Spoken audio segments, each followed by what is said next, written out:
그리스도인들은 직장 생활 어떻게 해야 될까요? 직장에서 만나는 고용주, 상사들을 어떤 자세로 대해야 될까요? 우리 교회는 대부분이 학생들인데, 학생은 학교에서 자기를 지도하는 선생님들을 어떤 자세로 대해야 될까요? 그리스도인은 이 세상 속에서 만나는 자기 위에 있는 어떤 권위자들을 어떤 자세를 가지고 대해야 될까요? 모든 그리스도인들은 이런 상황에서 어떤 자세로 섬겨야 될 것인지를 잘 배우고 실천하는 것이 매우 중요합니다. 왜 중요합니까? 하나님이 세상의 모든 것의 통치자시기 때문에 그렇습니다. 앞에서 언급한 그들이 비그리스도인일지라도 하나님은 그들의 주관자이시기 때문에 그렇습니다. 나가서 우리가 반드시 그것을 잘 배우고 순종해야 되는 이유는 그리스도인들이 하나님의 뜻을 실현해내야 되는 장소는 이 교회만이 아닙니다. 교회도 매우 중요하지만 그리스도인이 존재하는 모든 곳에서 하나님의 뜻을 실현해내야 되기 때문에 그런 것입니다. 베드로 사도는 오늘 본문에서 그 원리를 아주 분명하게 알려줍니다. 먼저 우리가 2장 18절을 읽어보겠습니다. 다시 시작. 사환들아, 범사에 두려워함으로 주인들에게 순종하되 선하고 관용하는 자들에게만 아니라 또한 까다로운 자들에게도 그리하라. 이 베드로 전서는 바울 서신과 다르게 사환들에게만 말해요. 그 주인들에 대한 것은 에베소서에 보면 분명하게 주인은 어떤 태도로 고용된 사람들을 대해야 될 것인지를 말해요. 근데 베드로 사도는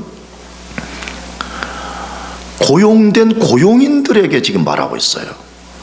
근데 그 시작을 뭐라고 말했어요? 사환들아, 이렇게 돼 있습니다.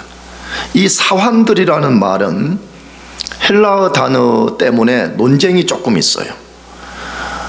노예들을 지칭하는 것인가, 아니면 그 당시 가정 안에 있는 고용된 노예들인가 하는 논쟁이 조금 있기는 하는데, 베드로전서 관점에서는 교회 안에 들어온 당시의 노예들을 지칭하는 거예요.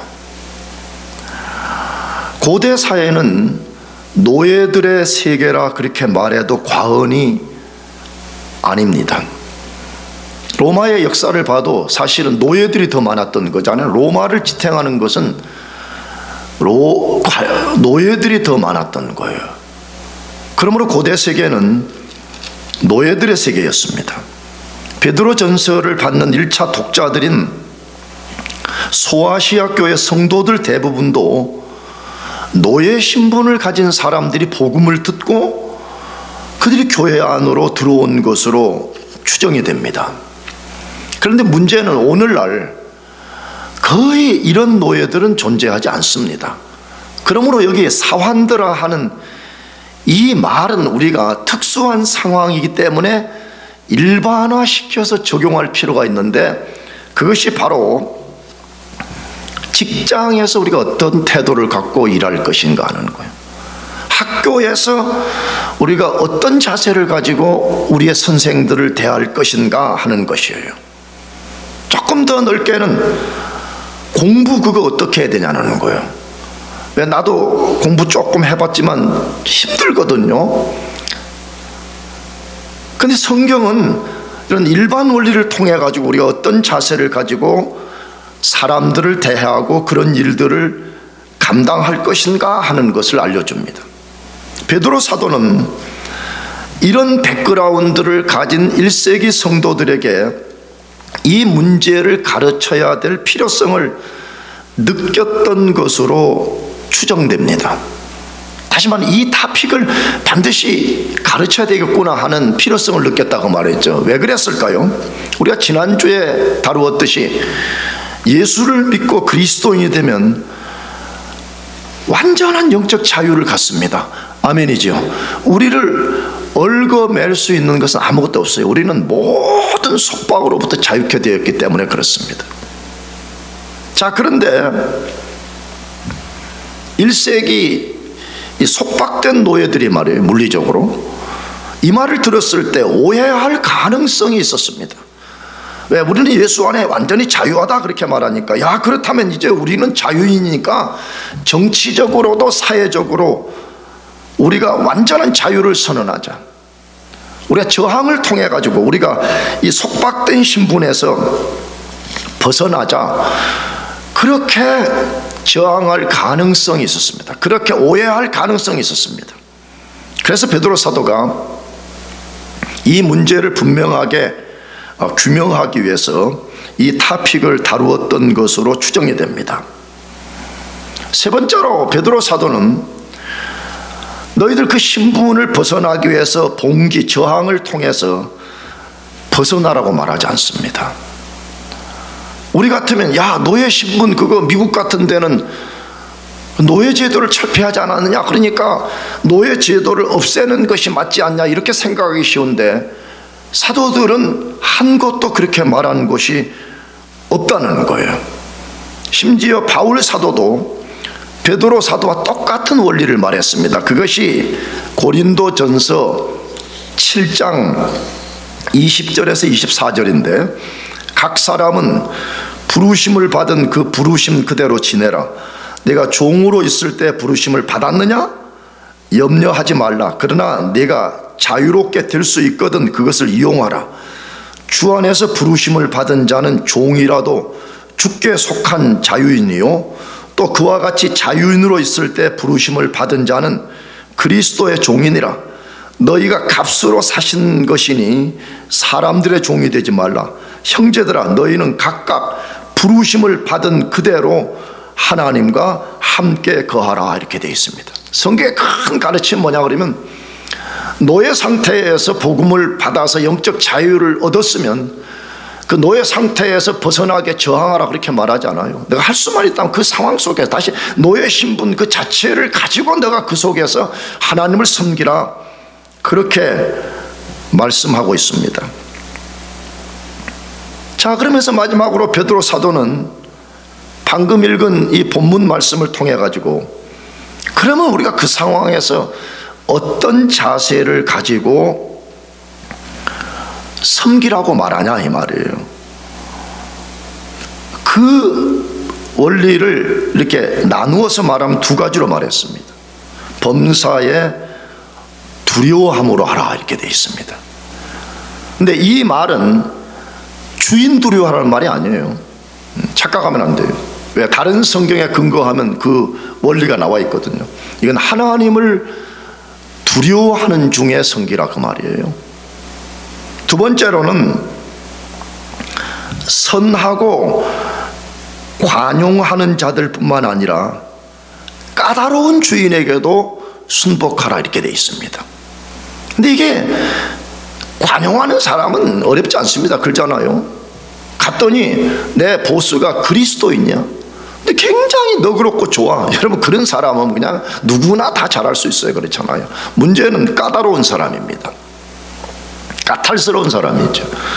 근데 이 까다롭다는 이 말이 헬라어 원래 단어가 우리 말로는 까다로운이라고 번역을 했어요. 근데 못된 주인, 정확하게는 구부러진 그 말이에요. 구부러진. 여기 구부러진이라는 말에서 우리 밖에 이 뼈 같은 거 이거 구부러진 거 펴는 거, 그 병원 이름이 거기서 나온 거예요. 똑바르지 못한 주인 그 뜻을 갖고 있어요. 여러분, 이런 사람들 얼마나 많이 만나요. 그렇잖아요. 자기 이득만 챙기려고 하는 주인, 시간 모든 걸 착취하면서 까탈스럽게 하는 주인들을 우리가 얼마든지 만날 수가 있잖아요. 그런데 성경은 아주 분명하게 착한 주인뿐만 아니라 착하지 못한 그런 주인에게도 순복하라 그렇게 말씀하고 있습니다. 자, 그럼 왜 그리스도인은 까다로운 주인에게까지 순종해야 되냐 이 말이에요. 여러분 이걸 바꿔서 학교 여러분 랩으로 적용해 보라 이 말이에요. 좋은 지도교수가 있는가 하면 아주 까탈스러운 지도교수를 만날 수도 있다는 거예요. 근데 그런 상황에서도 순복하라고 말해. 근데 왜 우리가 그런 사람에게까지 순복을 해야 되냐 하는 것이에요. 첫째로는 하나님으로부터 칭찬받는 아름다운 일이기 때문이라고 말씀해요. 우리가 만약 그렇게 한다 그러면 비록 너가 그 까탈스러운 주인 때문에 고난을 당하겠지만 누구에게는 아름다운 일이라고요? 하나님 보시기에는 그게 매우 아름다운 일이라는 거예요. 그것을 베드로전서 2장 19절에서 20절로 말씀하는데, 부당하게 고난을 받아도 하나님을 생각함으로 슬픔을 참으면 이는 아름다우나 죄가 있어 매를 맞고 참으면 무슨 칭찬이 있으리요. 그러나 선을 행함으로 고난을 받고 참으면 이는 하나님 앞에 아름다우니라 이렇게 되어 있습니다.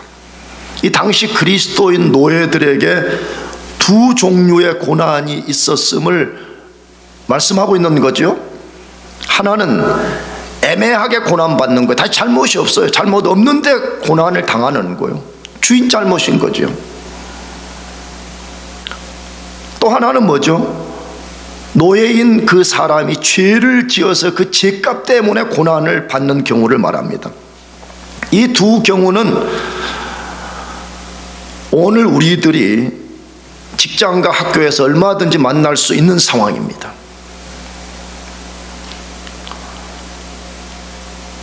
바라기는요, 죄를 지어서 죄에 상응하는 매를 맞고 고난을 당하는 일은 절대 우리가 당하지 않아야 됩니다. 물론 절대 안 당하는 게 불가능하겠지만 그리스도인들 이런 것 때문에 고난을 받아서는 안 돼요. 그리스도인들이 자기가 뭔가 잘못해가지고 뭔가 고난을 받았는데 온갖 방법으로 합리화시키는 거거든요. 뭐 주님이 자기를 연단을 시킨다는 둥, 뭐 주님이 자기를 어쩐다는 둥 이렇게 말하는데, 여러분 이런 고난은 그리스도인들은 천국 갈 때까지 받을 필요가 없어요. 할렐루야. 할 수만 있다면 이런 고난은 우리가 자초하지 말아야 된다 이 말이에요. 자, 근데 문제는 뭐냐? 애매하게 고난을 당하는 경우요. 내가 잘못한 게 없어요. 주인의 삐뚤어짐 때문에 내가 불합리하게 고난을 당하는 경우를 말합니다. 지금도 그리스도인들이 직장과 학교와 온갖 영역에서 이런 상황을 만날 수가 있습니다. 그러나 1세기의 그리스도인 노예들에게는 그런 상황이 다반사였을 것으로 추정합니다. 그렇잖아요. 2000년 전에 말이에요. 노예들은 인격체로 대우하지 않았잖아요. 잘해도 맞고 못해도 맞고, 잘한 일을 해도 칭찬받음이 없고 잘못하면 더 과격하게 폭력으로 다스리는 그런 세대였잖아요. 자, 그런데 베드로 사도는 이런 상황에서 어떻게 반응하라고 말씀하는가 하는 것이에요. 선을 행하라고 말합니다. 뭘 행하라고요? 선을 행하라. 이걸 이 문맥대로 하게 되면 그런 상황에서도 주인에게 순복하라 라고 말씀합니다. 굉장히 쉽지 않은 상황입니다. 여러분, 자기가 불합리한 상황을 만났을 때 누구든지 인간은요, 그 불합리함을 자기 스스로 해결하고 그 문제를 어떤 방법으로 해결하려고 투쟁하려는 것이 본능입니다. 근데 성경은 그런 상황에서도 주인에게 순복하라 그렇게 말합니다. 정말 우리 이런 상황 많이 만나잖아요. 자기가 잘못해서 뭔가 손해를 보거나 피해를 입으면 기분은 좀 나쁘지만 그냥 자의하잖아요. 아, 내가 잘못해서 그런 거구나. 근데 내가 잘못한 게 없어. 여러분, 그러면 대부분 사람들은 어떻게 해요? 불평, 저항, 그런 상황으로부터 도망가 버리려고 그러잖아요. 그리스도인들도 인간이기 때문에 세상 사람들과 다를 바 없는 반응을 하기가 아주 쉽습니다. 그럼에도 사도 베드로는 선을 행하라, 주님에게 순복하라 라고 권면합니다. 왜 그럴까요? 한 번 더, 그러면 우리가 그런 상황, 어떻게 이런 불합리한 상황을 극복해낼 수 있을까 하는 것이에요. 사도가 비결을 알려줘요. 비결. 왜 그래야 되는지, 왜 어떻게 이겨낼 것인지 비결을 알려줬죠. 그게 뭐라고 말해요? 하나님을 생각함으로 이렇게 되어 있습니다. 누구를 생각함으로? 하나님을 생각하라는 거예요. 하나님을 생각함으로 그 상황을 극복해내라, 그 말이에요. 자, 그럼 하나님을 생각한다는 이 말이 무슨 뜻이냐 하는 거예요. 그냥 문자 그대로는 그런 상황을 만나면 진짜 하나님을 생각하는 거예요. 근데 왜 그분을 생각해야 돼요? 여러분, 그분은 만물의 주인이십니다. 믿습니까? 모든 걸 알고 계세요. 그분이 모르시는 것이 없다는 거예요. 그분은 모든 걸 보고 계세요. 모든 걸 알고 계세요. 아니, 그 상황 가운데 지금 그분이 계시는 거예요. 그러므로 하나님을 생각하라, 그 말은 하나님 그분이 내 이 상황을 다 안다는 것을 내가 진짜 믿고 인내해 보라는 거예요. 왜? 이유가 있어요. 왜? 자기 백성들이 고난을 당하고 불합리한 일을 당하는데 그렇게 하라 할 때는 다 이유가 있어 그렇다 이 말이에요. 그러니까 그 상황에서 쉽지는 않겠지만 콧김을 내뿜으면서도 막 하나님을 생각하는 거예요. 그러면서 그걸 인내해 보라, 그 말인 거죠. 근데 이 하나님을 생각함으로 이 말의 원래 헬라어 뜻은 이렇게 번역하는 게 더 합당하다 그래요. 하나님을 향한 양심 때문이라, 이렇게 번역해지게 더 맞다는 거예요. 그래서 어떤 성경은 실제 그렇게 번역했더라고요. 하나님을 향한 뭐 때문에 그렇게 된다고요? 양심. 그러면 이 말이 무슨 뜻이냐는 거예요. 하나님을 생각할 뿐만 아니라 하나님이 그런 까탈스러운 주인 밑에서도 그렇게 하라고 하나님이 우리에게 명령을 했다는 거예요. 그 상황 도망가지 말고, 그 상황에서 주인에게 저항하지 말고, 그 속에서도 순종하라는 내 뜻을 이루라는 게, 이게 하나님이 우리를 향한 뜻이라는 거예요. 근데 만일에 그게 분명한데도 불구하고 내가 괴롭다는 것 때문에 그 상황을 파괴시켜 버린다 그러면 그건 하나님 앞에 올바른 양심을 가진 행위가 아니라는 거예요.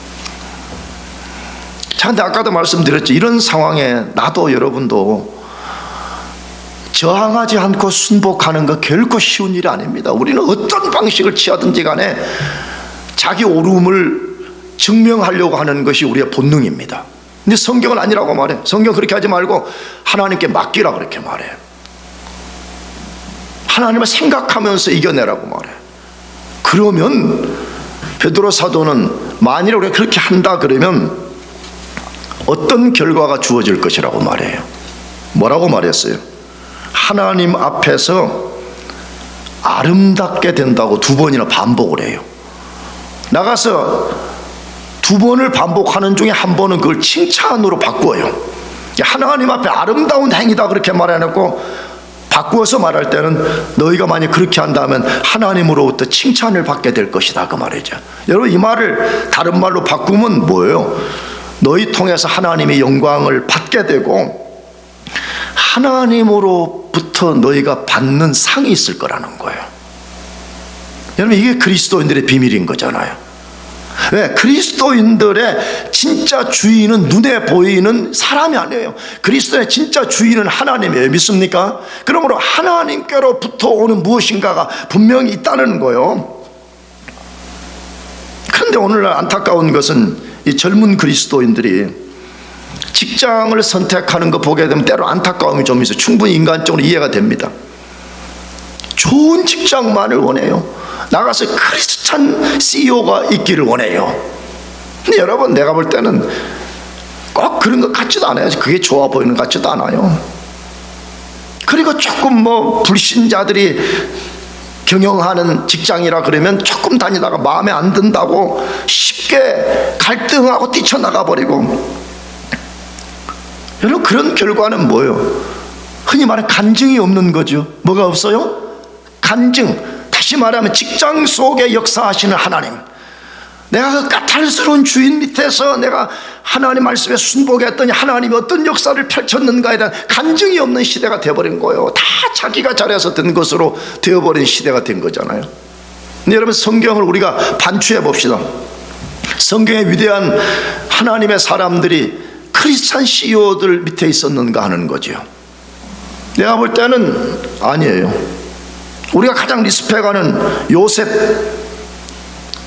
요셉이 자기가 섬겼던 바로, 애굽의 왕을 바로라 그러잖아요. 여러분 바로는 하나님을 대적했던 사람입니다. CEO, 크리스찬 CEO가 아니었어요. 근데 그 밑에서 하나님의 살아계심을 그가 드러냈잖아요. 심지어 감옥 속에 들어가서도 살아계신 하나님의 영광을 드러냈다, 그렇게 된 거잖아요. 그러니까 요셉이 간증이 있는 거예요. 요셉 속에 역사하신 살아계신 하나님이 드러나게 된 거예요. 우리가 좋아하는 다니엘과 세 친구들이 있지만 특별히 다니엘 한 사람만 생각해요. 다니엘은 세 패권 국가의 왕을 섬긴 사람이었는데, 여러분 그들은 다 하나같이 넌 크리스찬들이었습니다. 심지어 우상 숭배자요 사악하기가 그지없던 왕들이었습니다. 그럼에도 불구하고 그 속에서 다니엘은 하나님의 뜻을 실현해냈습니다. 그러니까 다니엘에 엄청난 간증이 있는 거예요. 그게 다니엘서 아니에요? 그렇죠? 여러분 오바다라는 사람을 알고 있어요. 열왕기에 나오는. 그럼 오바다는 북이스라엘 왕 중에 가장 사악한 왕인 아합이라는 왕 밑에서 그가 일을 했어요. 여러분 아합이 한 일은 보면요, 거의 100%가 하나님을 대적하는 행위들이었어요. 그런데 선지자들이 죽임을 당하는 상황에서 아합이 450명의 그 선지자들을 숨겨가지고 그들 아침 저녁으로 먹을 것을 공급해서 그 선지자들이 목숨을 부지하게 만들었다, 그렇게 되어 있거든요. 여러분 아합은 크리스찬 CEO 밑에 일한 게 아니에요. 가장 사악한 왕 밑에서 일하면서도 하나님의 뜻을 실현해낸 거예요. 그러니까 오바댜가 열왕기에 이름이 다 기록되고 그의 스토리가 기록되어서 수천 년 동안 그의 이야기가 간증으로서 증거되는 거잖아요. 불합리하고 까탈스럽기가 그지없는 우리의 권위자들 밑에서도 하나님이 순종하라고 할 때는 이유가 있다는 것이에요. 만일 우리가 그렇게 한다 그러면 엄청난 블레싱이 올 거라는 거예요. 우리에게. 나는 그걸 믿는 사람이에요. 여러분도 그것을 믿으시기 바랍니다. 두 번째로, 왜 우리가 그런 까탈스러운 주인에게까지 순복해야 돼요? 하나님이 우리를 구원으로 불러주신 목적 때문에 그렇다는 거예요. 하나님이 우리를 구원해 주신 뭐 때문이라고요? 목적 때문에 그렇게 하라는 거예요. 그것이 베드로전서 2장 21절 상반절 말씀인데, 이를 위하여 너희가 부르심을 입었으니, 그래, 이를 위하여, 이것을 위하여 너희가 부르심을 입었다 라는 말씀이죠. 무엇을 말씀하는 것입니까? 모든 그리스도인은 마음씨 좋은 주인뿐 아니라 고약한 마음씨를 가진 주인에게도 순종하도록 하나님이 불러주셨다는 것입니다. 모든 그리스도인, 진짜 구원받은 그리스도인들은 이중 콜링을 받았다고 내가 많이 말했어요. 그렇죠? 다시 말하면 일중 콜링만 받은 사람은 없다 이 말이에요. 만약 진짜 어떤 사람이 구원을 받으면 이중의 콜링을 받는다, 더블 콜링 받는다, 그 말이죠. 첫째로는 구원으로 불러주시는 것입니다.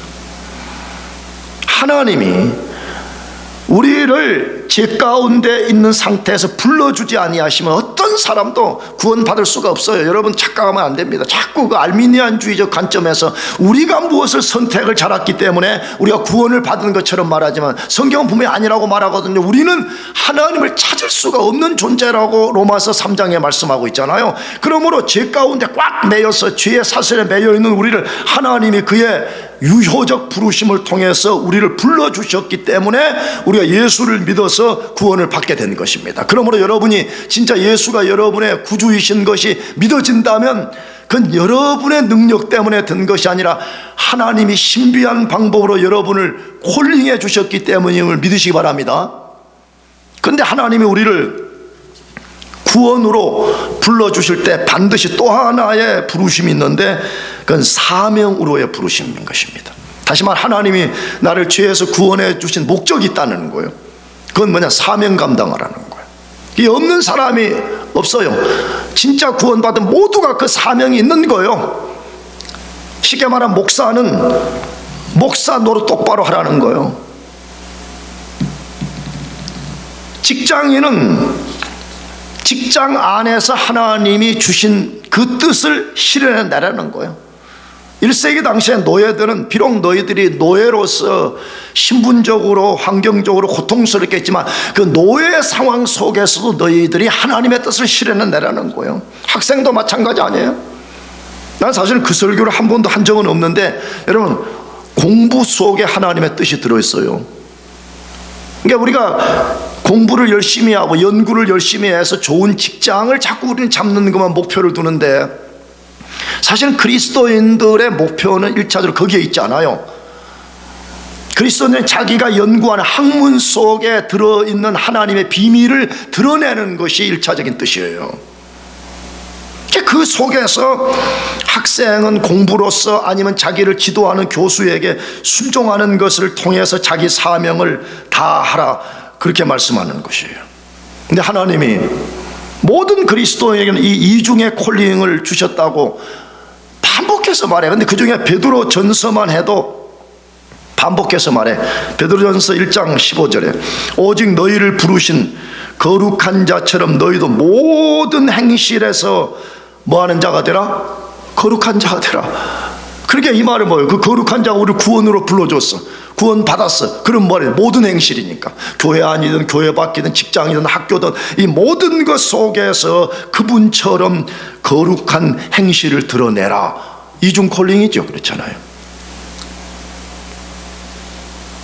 베드로전서 2장 9절 아주 유명한 구절이잖아요.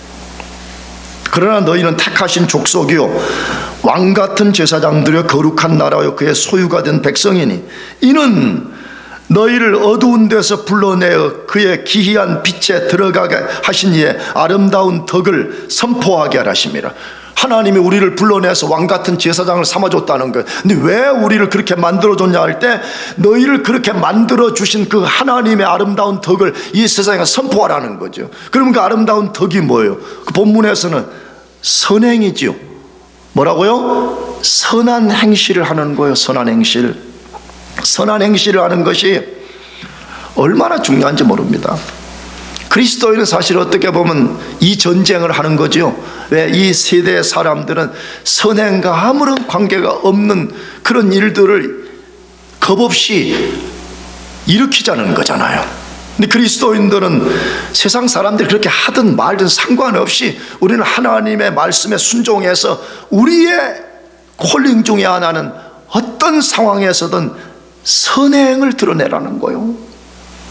여러분, 내가 자주 말하지만 새벽기도 때요, 학생은 컨닝하지 말아야 되고요, 직장인들은 부정한 방법으로 돈 벌어서는 안 되고요, 가정을 케어하는 분들은 가정을 올바른 방식으로 해야 된다는 거예요. 왜? 모든 행실에서 그렇게 하라 그러니까. 근데 이 선행이 얼마만큼 중요한 것이냐 그러면 베드로전서 2장 전체를 우리가 다시 이렇게 리마인드 해볼 필요가 있어요. 왜? 2장 11절부터가 구원받은 그리스도인들에게 주어지는 명령이라 그랬으니까 그 명령의 내용을 보게 되면 선행으로 가득 차 있어요. 다시 말해 선을 행해야 되는 세 가지 이유를 크게 말하는데, 첫째로는 비그리스도인, 다시 말해 잃어버린 영혼들 때문에 그렇게 하라고 말해요. 그리스도인들이 육체의 정욕대로 살면서 죄를 지으면 만약에 비그리스도인들이 우리를 보고 하나님께 영광을 돌리는 것이 아니라 오히려 하나님을 욕하게 된다는 거예요. 그러므로 육체의 더러운 정욕을 제어하고 선한 행실을 하게 될 때에 하나님의 신비한 방법으로 그 비그리스도인들에게 하나님이 찾아오시는 날 그 사람들이 하나님께 영광을 돌릴 수 있기 때문이라고 말해. 그러니까 여러분, 이런 게 속지 말아요. 그리스도인이 욕을 하든 말든 우리는 우리 길을 가는 거예요. 그러면 우리는 모르지만 분명히 비그리스도인들이 마음속에 뭔가 깨닫는 게 있다는 거예요. 다 세금 떼먹고 다 컨닝하고 다 이상한 방식으로 사는데, 그리스도인이라는 놈들은 꿈쩍도 안 하고 자기 길을 간다는 거예요. 그러니까 막 겉으로는 잘난 척하네 뭐 어쩌네 욕을 하지만 그 양심의 깊은 곳에 찔림이 있는 거예요. 찔림이 있는 거예요. 인간이 그렇게 만들어졌기 때문에. 두 번째로, 하나님의 영광을 위한 것 때문이라 그렇게 말해요. 다시 첫째는 선행을 해야 되는 이유가 이방인, 다시 말하면 비그리스도인들 때문에 그렇게 해야 된다는 거예요. 근데 두 번째는 누구 때문에 그래야 돼요?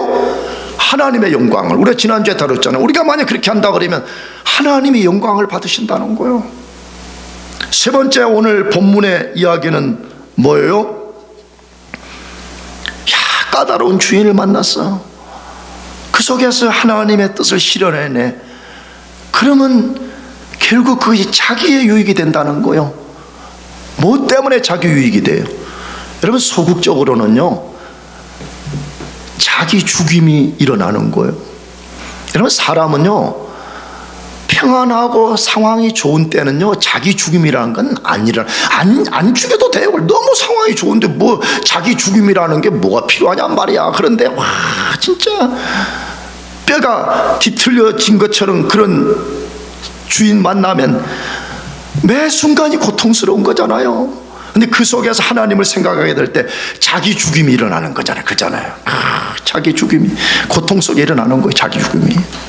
그러니까 그 상황은 어렵지만 지나놓고 보면 자기 옛자를 죽이는 것이 얼마나 큰 축복이에요. 이게 좀처럼 안 죽는단 말이에요. 그런데 적극적으로는 뭘 말해요? 하나님의 칭찬을 받는다는 거예요. 아름다움이 있다는 거예요. 와, 이건 사실은 우리가 그게 뭔지를 딱 이거라고 말할 수가 없는 거예요. 왜? 하나님은 주권자로서 각 사람들 상황 속에 역사하는 거기 때문에. 다시 우리가 그런 상황에서 선을 행하면 이방인들이 보고 하나님께 영광을 돌린다는 거예요. 두 번째로는 우리 자신의 행위가 하나님께 영광을 돌린다고 말해요. 세 번째로는 뭐라고요? 우리가 그걸 명료하게 말할 수 없지만 우리 블레싱이 된다. 우리 자신에게 엄청난 블레싱이 찾아온다고 말해요. 마지막 세 번째로, 왜 우리가 까다로운 주인에게까지 순복을 해야 돼요? 예수님의 본을 따르는 참 제자의 모습이기 때문이라 그렇게 말해요. 우리가 만약 그렇게 한다면 진짜 우리는 누구의 제자라고요?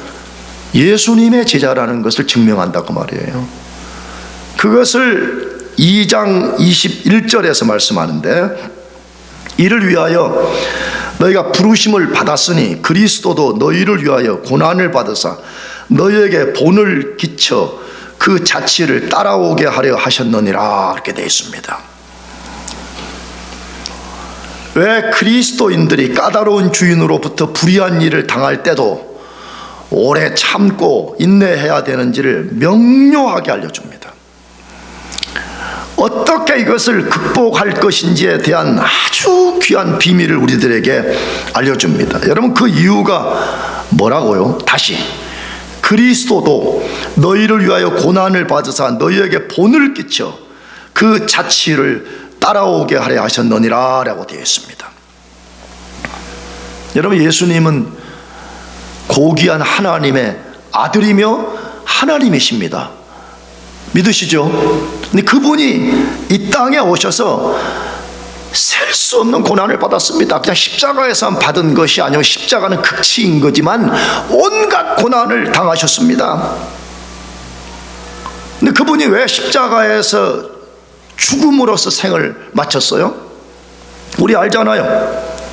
그분의 고난 받으심 때문에 우리가 죄와 율법과 마귀와 세상과 옛 죄로부터, 지옥으로부터 우리가 건짐을 받은 것입니다. 할렐루야.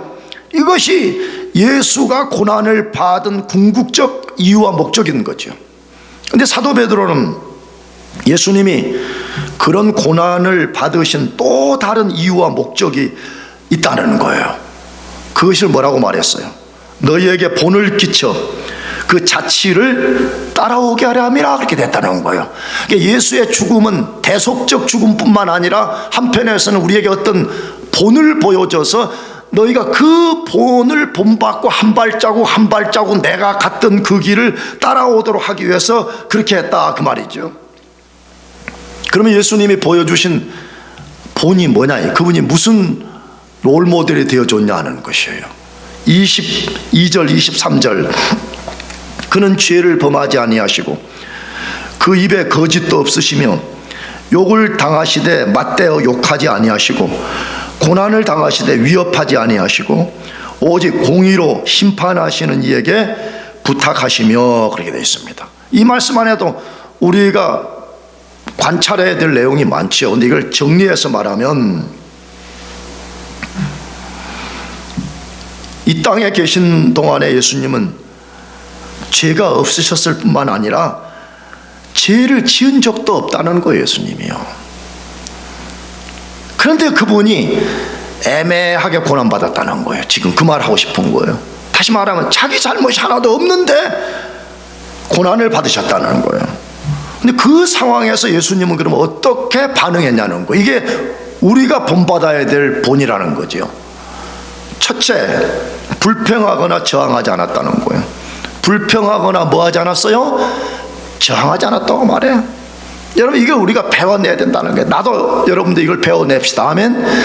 완벽한 사람은 없겠지만 여러분, 어떤 상황 만날 때 말이에요, 불평 그다 다 해버리고 저항해버리고 그러면 그냥 자기 의의를 세운 거예요. 자기가 자기 의의를 세운 걸로 끝나버려. 예수님이 본 보여줬다는 거예요. 너희 이런 말도 안 되는 불합리한 상황 너희 만날 때 나처럼 해보라, 그 말이죠. 예수님 뭐 했어요? 불평하지 않았다는 거예요. 저항하지 않았다, 그렇게 말해요. 그 예수님 그것으로 끝나지 않고 예수님이 어떤 본을 보이셨대? 자신이 겪는 모든 것들에 대해서 오직 공의로 심판하시는 하나님께 부탁했다, 그렇게 되어 있어요. 여러분, 이게 믿음인 거예요. 그렇죠? 이걸 우리가 배워내는 거예요. 소극적으로는 불평과 저항하지 않아. 힘들어. 정말 우리는 본능적으로 그냥 불평과 저항하게 돼 있어. 내가 한번 참아보는 거예요.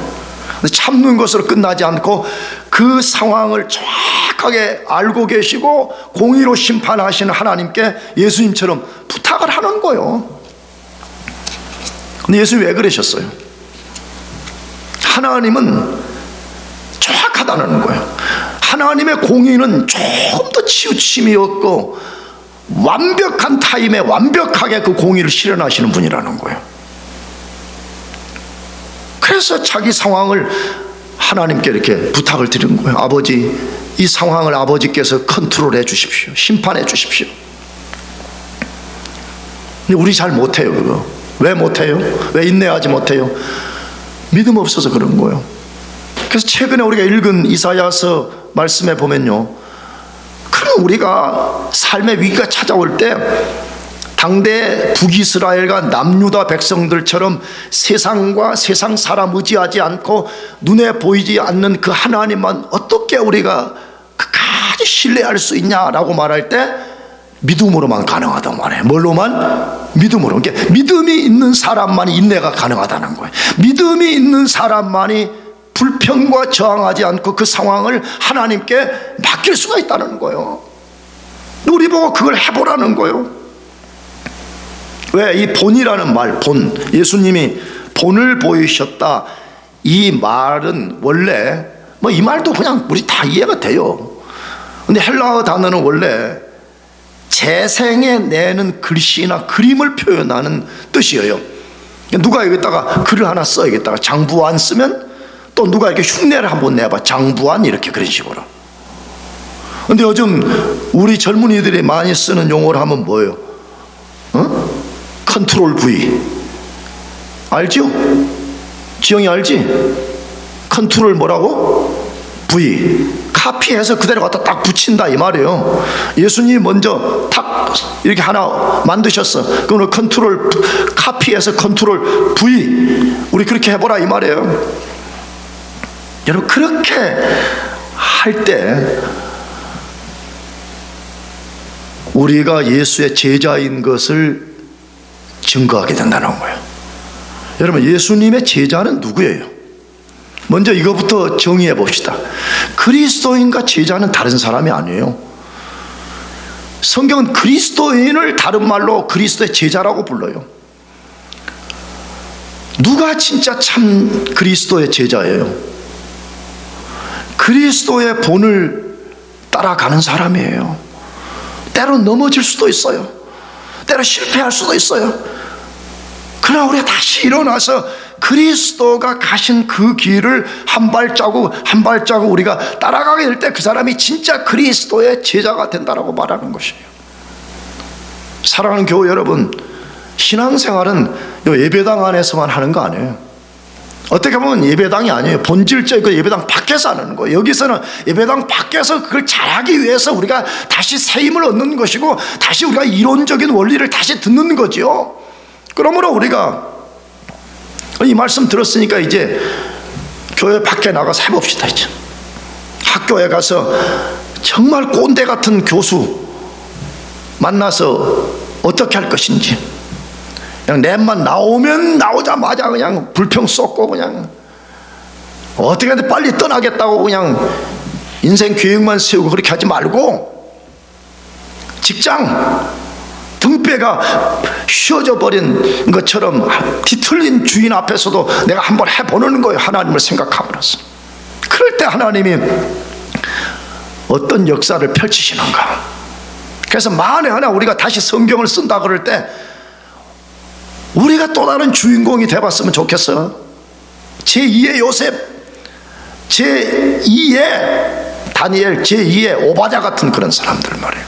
그래서 하나님은 살아계시고 우리를 통해서 하나님이 영광을 받으시는 그러한 역사가 있기를 축복합니다. 기도하겠습니다.